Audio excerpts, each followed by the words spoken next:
wabarakatuh. Nama saya Imam Kurniawan Sopi. Saya berada di Prodi Sistem Informasi. Saya Stambu 19 dengan NIM 19018030, di mana MK yang saya himpunan ini yaitu media sosial dan pemasaran online ini. Saya berada di kelas A3. Nah, di sini saya akan membahas rangkuman dari materi 1 sampai dengan 6 MK media sosial dan pemasaran online. Yang ditugaskan untuk saya, mana tugas tersebut yaitu menjelaskan rangkuman dari tugas-tugas yang saya kerjakan dari 1 sampai 6 pertemuan. Di sini saya akan langsung membahas catatan atau rangkuman pertemuan pertama, yaitu pertemuan 1. Di dalam pemasaran online ada yang namanya e-commerce dan e-business. E-commerce adalah transaksi perdagangan barang jasa via media dengan media elektronik di elektronik. Di dalam e-commerce ada klasifikasi dan lanjutan, juga infrastruktur e-business, kegiatan bisnis secara otomatis atau semi otomatis via sistem elektronik, dan e-commerce itu adalah bagian dari e-business. Nah, di pertemuan pertama ini kami juga ditugaskan untuk mengerjakan penjualan barang atau produk yang kami pilih sendiri untuk dijual di marketplace. Nah, di sini kami ditugaskan untuk membuat akun marketplace seperti Lazada, Shopee, OLX, dan lain-lain. Dan juga kami ditugaskan untuk menjual barang atau produk yang akan kami jual di marketplace Facebook dan juga Instagram.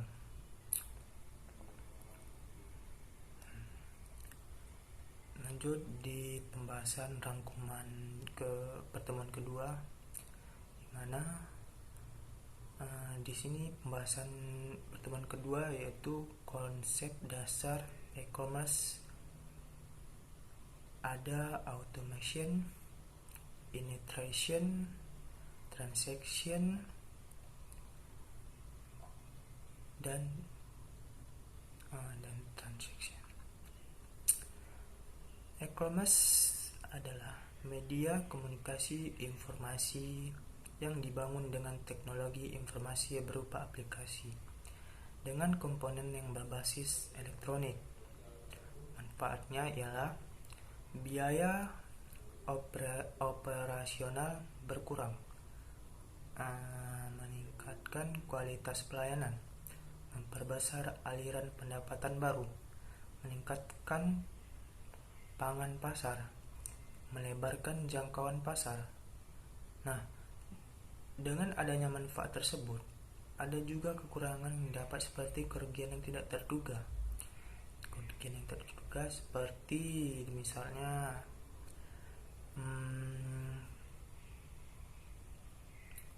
seperti ketidakjelasan dari konsumen di mana, atau kejelasan dari produk itu sendiri sehingga konsumen ragu untuk menginginkannya. Nah, di dalam pertemuan ini kami juga diberi pertanyaan di mana jelaskan mengapa Anda berminat mengembangkan produk tersebut.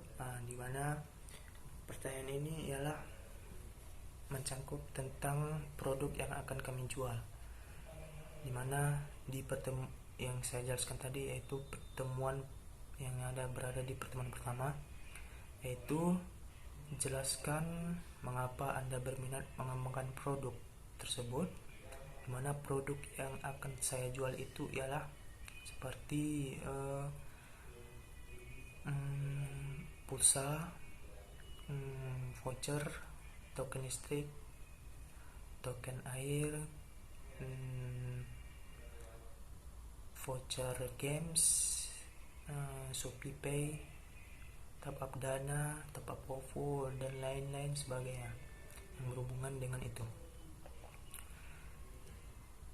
Dan pertanyaan kedua, bagaimana strategi yang akan Anda lakukan dalam peroleh pelanggan sebanyak-banyaknya? Yang ketiga, berapa modal awal yang akan Anda keluarkan untuk produk atau jasa tersebut? Yang keempat, apakah Anda yakin produk tersebut akan laku di pasaran? Jelaskan. Di sini saya menjawab yang pertama, jelaskan mengapa Anda berminat mengembangkan produk tersebut. Karena penjualannya yang mudah dan budget yang bisa dijangkau, dan kebutuhan orang yang cukup mudah untuk diakses atau diproses. Maksud diakses dan proses ini, produk ini kan mudah sekali, sehingga ketika ada orang yang ingin membelinya, kita tinggal mengirimnya, tidak perlu menunggu beberapa hari, atau karena ini via elektronik juga, bahan elektronik, kegunaan elektronik, tidak perlu menunggu berapa hari gitu.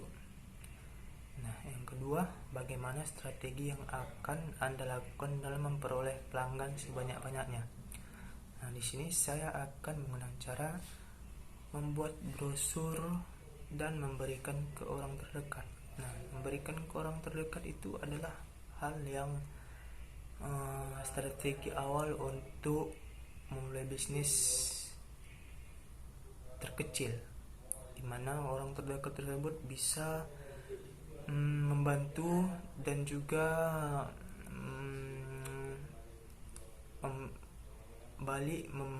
menyebarkan brosur yang kita buat, sehingga orang-orang akan tahu bahwa kita mempunyai produk yang dijual untuk mereka, dan juga memposting di setiap media yang kita punya. Dimana untuk lebih luasnya lagi, bahwasanya kita menjual produk ini, kita membagikan brosur yang kita punya, sehingga orang-orang di media sosial kita tahu akan produk tersebut, bahwa produk tersebut kita menjual dengan nominal yang mudah. Yang ketiga, berapa modal awal yang akan Anda keluarkan untuk produk atau jasa tersebut? Di sini modal dan awal yang saya gunakan 200 sampai 300 ribu, dimana modal jasa atau produk ini tidak terlalu memakan budget yang begitu banyak, dimana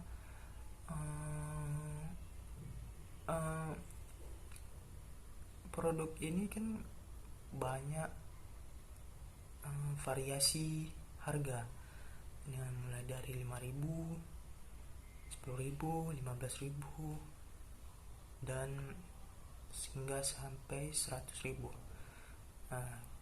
Ketika ada orang yang ingin membeli lagi, saya akan mengisi atau menambahkan modal lagi. Yang keempat, apakah Anda yakin produk tersebut akan laku di pasaran? Jelaskan.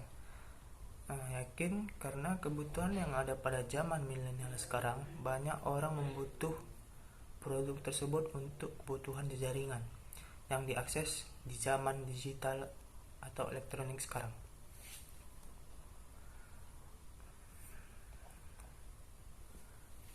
Pertemuan ketiga ada millennial generation digital learners, yaitu revolusi bisnis dari baby boomers atau TP, generasi X atau komputer, millennial generation atau mobile phones, bisa juga dikatakan handphones,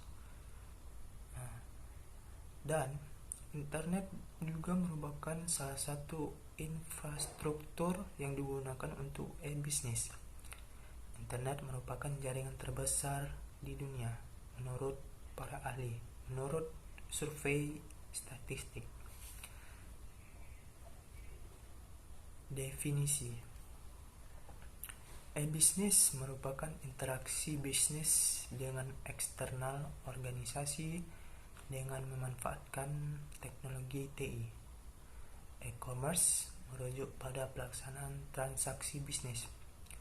Siklus penerapan TI dalam bisnis. Siklusnya ada 3, yaitu pertama, teknologi dipakai hanya sekedar untuk proses otomatisasi dalam pengolahan informasi. Yang kedua, teknologi bergeser ke arah upaya membangun konfigurasi rantai bisnis yang terintegrasi. Yang ketiga, peran teknologi sudah secara nyata mempengaruhi perubahan model bisnis perusahaan. Faktor keberhasilan bisnis, mana faktor tersebut ialah validity, integrity, dan privacy atau privasi. Di pertemuan ketiga ini kami juga ditugaskan membuat video berdurasi minimal 5 menit, di mana video tersebut akan diupload ke YouTube untuk menjelaskan tentang produk yang akan Anda jual. Perlihatkan sampel atau contoh yang akan Anda jual di kamera atau video yang akan diupload itu, siapa calon customer, perlihatkan juga store, toko, gudang, studi tempat Anda melakukan usaha. Nah, di sini tugas ini alhamdulillah sudah saya kerjakan dan sudah saya upload ke YouTube, dimana produk yang saya jual tadi yaitu pulsa, token dan lain-lain sebagainya, voucher juga.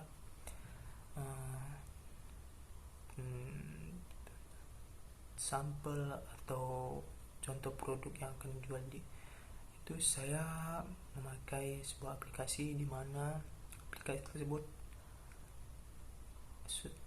banyak dari produk yang akan saya jual itu, banyak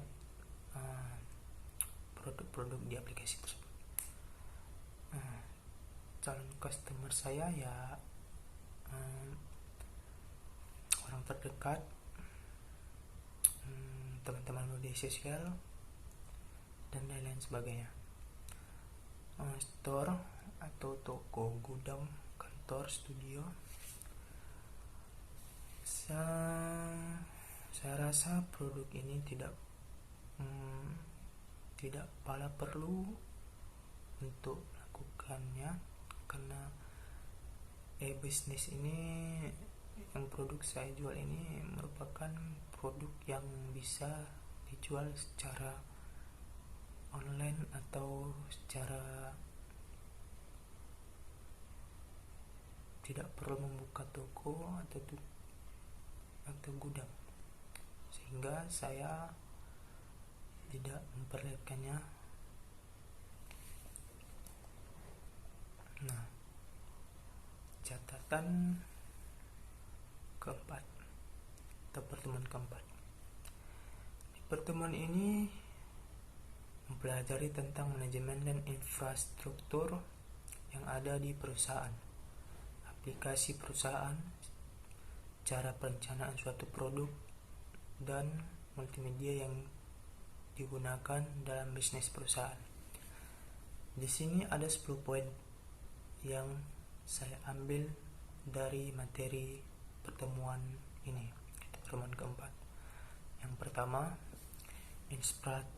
infrastruktur dasar e-bisnis adalah arsitek hardware, software, konten, dan data yang digunakan untuk memberikan layanan e-bisnis untuk karyawan, pelanggan, dan mitra. Poin yang kedua, alasan menggunakan internet dalam perusahaan, layanan Google Docs, di mana layanan tersebut sangat mempengaruhi secara manajemen perusahaan.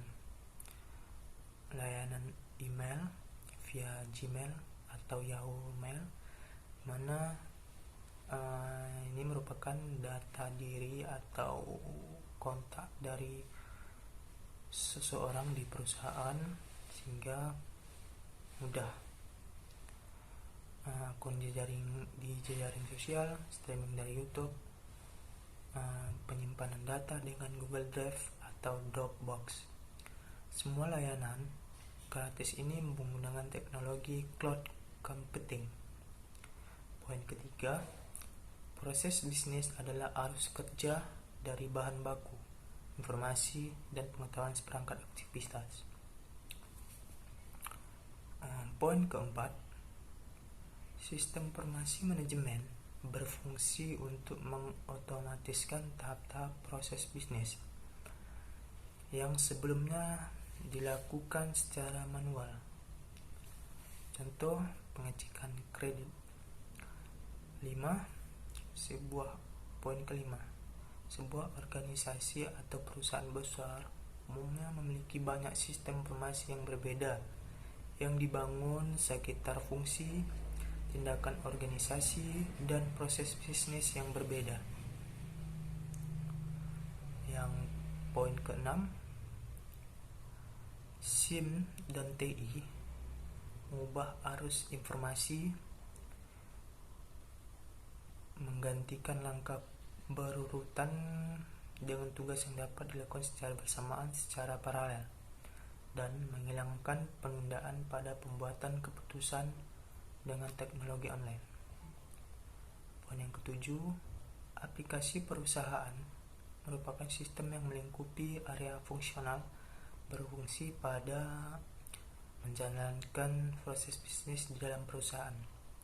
Contoh aplikasi perusahaan tersebut ialah Enterprise Resource Planning atau ERP, System Application and Product in Data Processing yaitu SAP, Supply Chain Management atau SCM, Customer Relationship Management atau CRM, Decision Support System atau DSS. Dan poin 9, masalah umum yang terjadi seputar penggunaan aplikasi perusahaan adalah ada dua, yaitu masalah yang menyangkut integrasi dengan sistem yang telah ada, masalah yang menyangkut integrasi beberapa sistem yang berbeda. Nah, poin ke-10, sistem kolaborasi dalam kelompok kerja.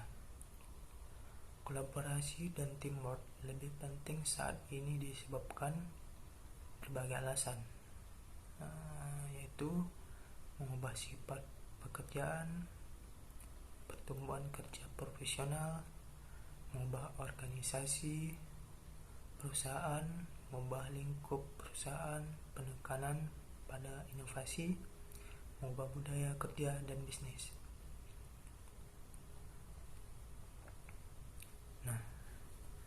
Setelah pembahasan pertemuan keempat ini, saya akan melanjutkan pembahasan rangkuman pertemuan kelima, mana di pertemuan ini kita mempelajari tentang manajemen dan infrastruktur yang ada di perusahaan, aplikasi perusahaan, cara perencanaan suatu produk, dan multimedia yang kita gunakan dalam bisnis perusahaan. Di pertemuan ini ada 10 poin penting yang saya ambil juga, yaitu yang pertama, business planning process, mana penyusunan visi nilai bisnis dan nilai penyusunan, modal dan strategi dalam e-business. E-business atau IT, strategis dan arsitektur, aplikasi e-business, penggambaran dan pengawasan. Poin kedua, komponen utama dalam e-business teknologi manajemen.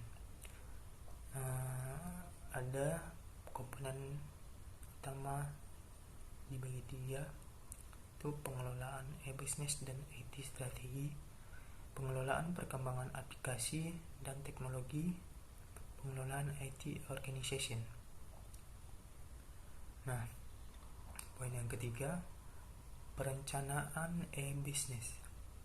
Dalam bagian proses perencanaan e-business difokuskan kepada pemilihan pendekatan yang inovatif untuk memuaskan nilai pelanggan dari suatu perusahaan dan tentu saja untuk mencapai suatu bisnis di suatu perusahaan. Dan poin keempat, proses perencanaan ini terdiri dari 3 komponen utama. Yang pertama, pengembangan strategi, research management, teknologi arsitektur. Poin yang kelima, arsitektur teknologi informasi, itu teknologi platform, sumber-sumber data, arsitektur aplikasi, IT organization, dan sebagainya. Yang keenam, poin ketujuh, multimedia system platform, yang dimana communicate-nya dan do business, stay informed, get entertained, shop, go to the bank, get insecure. Poin ke-8, komponen e-business, yaitu kartu kredit, virtual shop. Dan poin ke-9, perubahan dalam perusahaan bisnis. Pemasaran dapat dilakukan secara luas dengan tingkat kompetisi yang lebih tinggi. Pertumbuhan dan perkembangan industri dan perusahaan sangat bergantung pada informasi dan pengetahuan. Struktur organisasi menjadi flat, terdistribusi, dan pemberdayaan yang dilakukan dalam organisasi era internet tersebut. Poin ke-10, produk, di mana elektronik produknya yaitu produk yang berupa informasi, produk entertainment, produk jasa, produk barang, dan produk keuangan. Nah, di yang terakhir yaitu pertemuan ke-6, di mana judul dari materi tersebut ialah e-business supply chain management dan implementasinya. Poin pertama, yang dimana di sini juga terdapat 10 poin. Poin pertama, SCM adalah rangkaian pendekatan yang digunakan untuk mengintegrasikan pemasok, produsen, gudang, dan toko secara efektif agar persediaan barang dapat diproduksi dan didistribusi pada jumlah yang tepat, ke lokasi yang tepat, dan pada waktu yang tepat sehingga biaya keseluruhan sistem dapat diminimalisir selagi berusaha memuaskan kebutuhan dan layanan. Poin kedua, supply chain adalah jaringan perusahaan-perusahaan yang secara bersama-sama bekerja untuk menciptakan dan menghantarkan suatu produk ke konsumen, di mana yang dimaksud ialah supplier sebagai pemasok, pabrik yaitu pabriknya sendiri, distributor sebagai anak perusahaan, dan toko-toko dan sebagainya. Poin ketiga, supply chain, perusahaan paradigma persaingan bisnis dari single alone competition menjadi network competition. Dengan kondisi ini menuntut organisasi untuk fokus pada strategi baru melalui pengelolaan koordinasi antar organisasi terkait yang lebih dikenal dengan suatu rantai pasokan.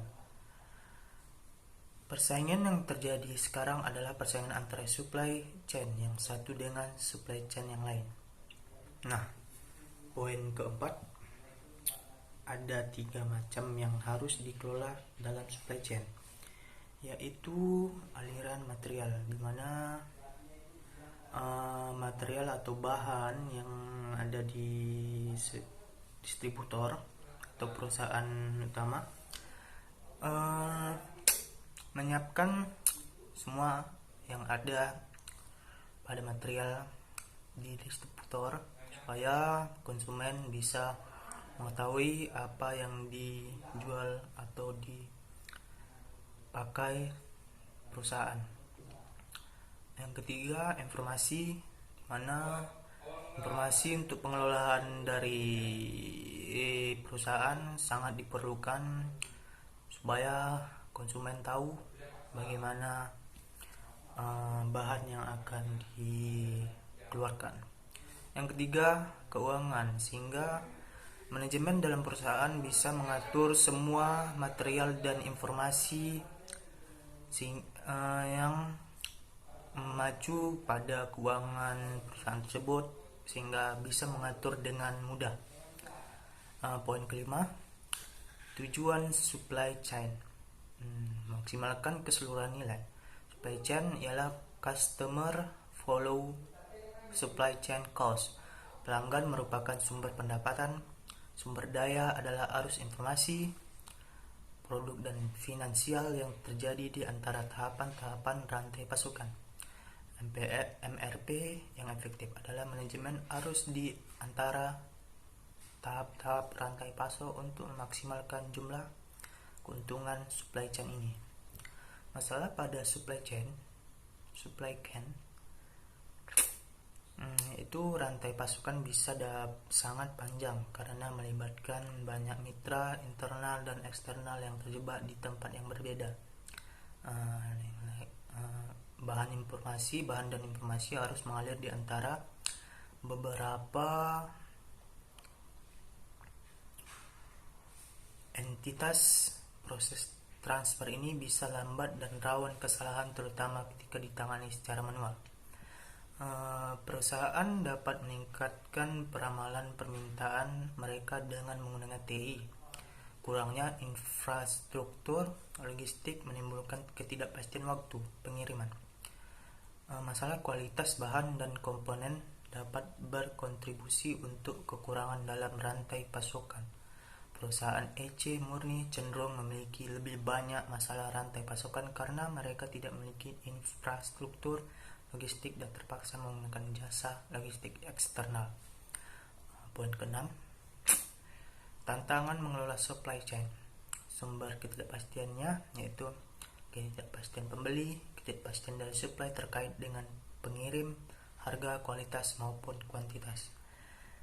Ketiga, ketidakpastian internal yang bisa disebabkan kerusakan mesin, kinerja mesin yang tidak sempurna, tenaga, serta waktu maupun kualitas produksi.